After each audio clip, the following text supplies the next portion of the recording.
পরশুরাম তার শাশুড়িকে উপহার দেওয়ার জন্য শাড়ি কিনে এনে টটিনিকে দেখায়। পরশুরামের কাছের মানুষদের প্রতি ভালোবাসা দেখে খুব খুশি হয় টটিনি। হঠাৎ তাদের বাড়িতে এসে উপস্থিত হয় জিৎ, সত্যজিৎ আর আরাধ্যা।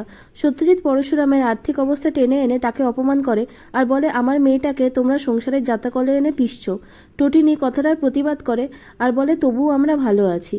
এরপরে আরাধ্যা আর জিৎ মিলে বলে, কর্ণের অ্যারেস্ট হওয়ার ফলে যে অপমান হয়েছে তাতে টটিনি যেন সরি বলে ব্যাপারটা মিটিয়ে নেয় আর কবিরের ওপর থেকে কেসটা তুলে নেয়। টটিনি কিছুতেই রাজি হয় না, কারণ তার পরিবারের সাথে যে অন্যায় করেছে তার সাথে সে কি করে আপোষ করে নিতে পারে। জিৎ বলে, তোরা কর্ণের ক্ষমতা সম্পর্কে জানিস না, লড়াই করে তোরা পেরে উঠবি না ওর সাথে। পরশুরাম টটিনির সাথে একমত হয়। এরপরে টটিনি নন্দিনীকে কল করে বলে যে ড্যাডি, কাকাই আর আরাধ্যা মিলে কিভাবে তার উপর চাপ সৃষ্টি করছে। নন্দিনী টটিনিকে বলে, ভয় পাওয়ার কোনো প্রয়োজন নেই, তুই এই কেসটা তুলবি না, তোদের পাশে আমিও আছি। তবে আরাধ্যা টটিনিকে অপমান করে আর তাদের ক্ষতি হওয়ার অভিশাপ দিয়ে সেখান থেকে চলে যায়। পরশুরাম জিৎকে বলে, আপনি আপনার বিজনেস বাঁচান আর আমি আমার পরিবারকে বাঁচাবো।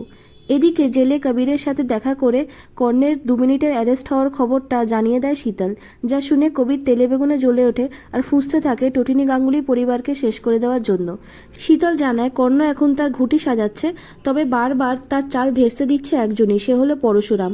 পরশুরামকে শীতল সবথেকে বেশি ভালোবাসে আর সবথেকে বেশি ঘৃণা করে, তাই শীতলই তাকে মারবে। এরপরে টটিনি আর তার পরিবারের বাকিরা সবাই একটি অনুষ্ঠানে যাওয়ার জন্য রেডি হচ্ছিল। তখন টটিনি পরশুরামকে বলে যে তার চুলে জুঁই ফুলের মালা পরিয়ে দেওয়ার জন্য। পরশুরাম তাই করে। এপিসোডটা শেষ হয় টটিনি আর পরশুরামের মিষ্টি বন্ডিং আর হেলদি রিলেশনশিপ দেখিয়ে।